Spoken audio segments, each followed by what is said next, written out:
te wax nañ ci lu nekk Cheikh Tijani Chérif parce que am na ñoo xam ni dañoo xàmmewul lu yàlla nangu ak lu yàlla rëbb te boo ko xamul mënoo jiite ay nit moo tax léeg-léeg nga dégg ku ni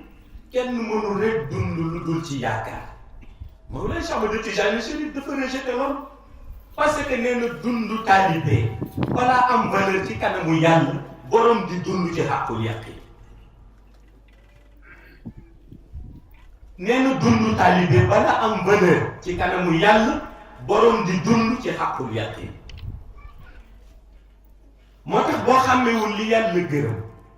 ak li yàlla rejeté mooy indi conflit yi am ci diggante léeg-léeg ñi dul dégg xam-xam yi waa ahlu tasawufu di jàngale ak ñi nga xam ni ñoom seen xam-xam ci téere bu weex rek la yam ba ñu nettali la lu nekk dellu ko ci bidaa moo tax benn mbokk ni dama ci dajeeg nit mu ni ma dégg naa Sénégal da ngeen di yor kurus ma ni ko waaw nee na ñu nga daje ca mag mu ni ma xamuloo ni bidaa la nee na ma xool fekk mi ngi takk montre ma ni ko dégg naa yéen it léeg-léeg ngeen takk montre léeg-léeg ngeen takk verre de lunette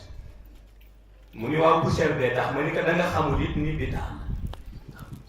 parce que ma ni ko yonent bi daawul takk verre de lunette waaw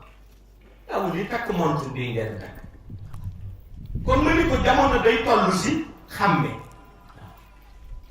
parce que li nit ki di yore nu tuddee ko course doyewu ko lu dul tudd turu yàlla te wala zikrullahi akbar ala bi zikrillahi tatma'innul qulub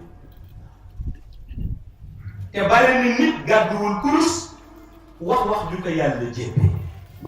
nit gàddu kurus wax ju ko yàlla gërëme moo tax mag ñu ndeysaan ci seen hikma ñu wax ni kurus ku ko yore rek war nañ la rus ñu ni boo ko yoree te rusuñu la boobu nañ ko yoree tax waaw te la ñu teree nit gàddu kurus ni ma ngay wért di xàqataay nit gàddu kurus ànd ak moom di taw nit gàddu kurus di ko teg fu tilim foofu la mag ñi basé ba tere ko parce que dañ ñu xorma bi nga war a jox yàlla pour mu dimbali la ba lumière yi dugg sa rox nga defal xorma bu ñu toll nga war a jox sa sijaada bi ngay julli moom nga war a jox sa kurus gi ngay dikkare sang bi sunu soppe leer gi doy na seede ñun de ku nu laaj fii ba ëllëg loolu la ni seede sang bi la nu sopp